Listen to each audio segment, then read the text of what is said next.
And I wasn't really blown away by the Bucs draft. They were able to get a few good players, especially Kancey in the first round, the kid from North Dakota State along the offensive line. We'll see how he works out. And they got a few other players, talented players. Ramirez in the 6th round could have been a nice value pick there. Durham is a player that should be around, fit a role. Diaby could be an interesting player, but yeah, it was okay. Not bad, but it was just okay. I wasn't blown away. Again, I think the main thing is going to be how good Kancey can be. Yeah. They definitely put a lot of resources into the pass rush, and I believe that, Cody Mauch going in round 2, I thought they would be a little bit more aggressive with the offensive line. That offensive line on paper could potentially be scary bad, if a couple of these guys don't work out. So I like the pick. They traded up for him in round 2.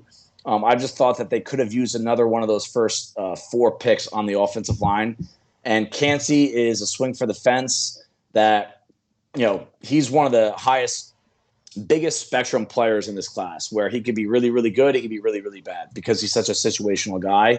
And, some of his size metrics are just so far off the charts bad that he's just so reliant on that quick first step, which is it's a special first step. So again, when you are so off the charts in the wrong direction with size like Bryce Young, you better have a standout trait or 2 on the other side. And Kancey has that, and that's a good defensive front. There's a lot of talent where I do think you'll see a lot of one-on-one matchups, and that's where he can thrive. So I could see where it makes sense. I am a big YaYa Diaby fan.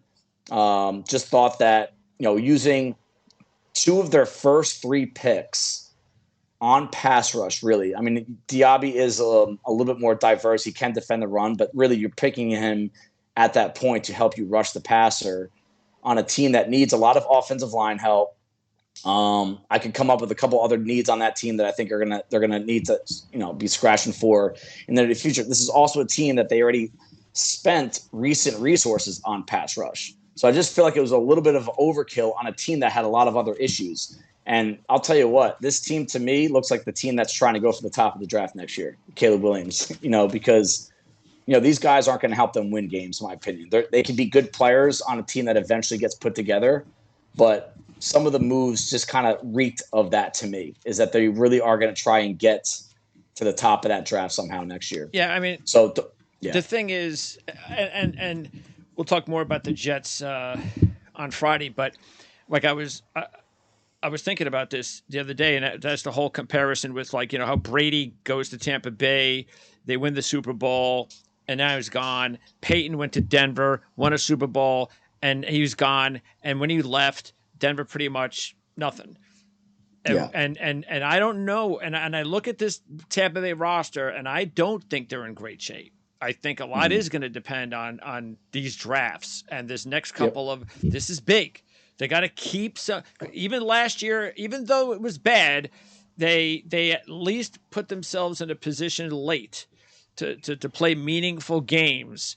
And now I think they really have to have just maybe like 1 year, and that's it. They must be back up, at the top almost, like competing for a Super Bowl in another year.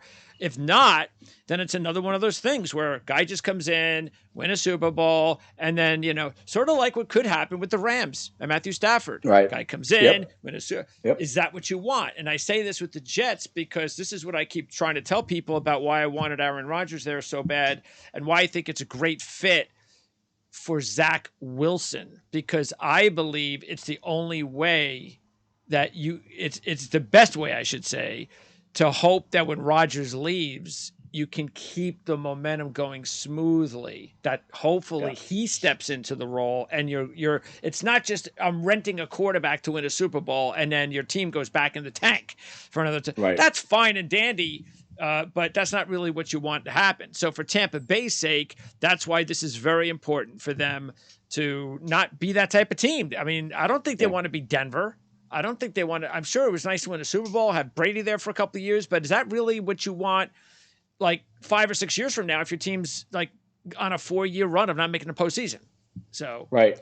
Anyway, and this is a team, just considering next year's draft capital that they, if they don't end up at the top of the draft naturally by losing a lot of games, I could see this team, just like what the Rams just did with a lot of their key players, right, is trading away Mike. If this thing starts to fall apart, you're trading away Mike Evans, you're trading away Chris Godwin.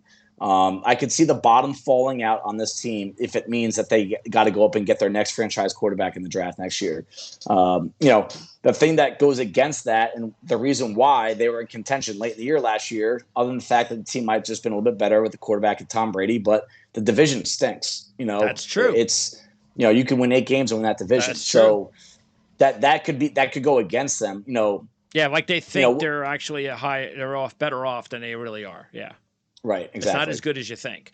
And by the way, I also bring that up because the offensive line, what you were saying, it's not good enough. I mean, that's a big issue still, to just add one kid from an FCS program who could be a 2 or 3 year guy until you find out whether or not he's even maybe it's a home run, who knows? But that's you're asking a lot there, and you still have to figure that out before I would feel. Because defensively, I think you could feel, because even, like I said, Ramirez, to get the kid from Louisville, you got the 5th round pick at linebacker, you got Ramirez. I mean, there's some possibilities that your defense can be okay. It could be championship caliber type of defense, but you're putting way too much pressure on Baker Mayfield if you don't fix that offensive line big time. I agree with you. Yeah, it's that, and your best offensive lineman, Tristan Wirfs, is now going to go to a position that he has not played in years. He played a little bit of left tackle at Iowa, but he was predominantly a right tackle there. Gets drafted in the first round, 2020, insert right tackle right away, all pro caliber, but now you're going to move him to the left side. So there's just questions everywhere on this offensive line. And it's just, it's a risky game to play with a Baker Mayfield at quarterback. Yeah, because they're looking at it and going, well, as a GM, I drafted, I drafted my guy in the 2nd round last year. I drafted my guy in the 2nd round this year. Those are my guys. You'll see. I know what I'm doing. That's my right side of the offensive line. They're going to be better than you think.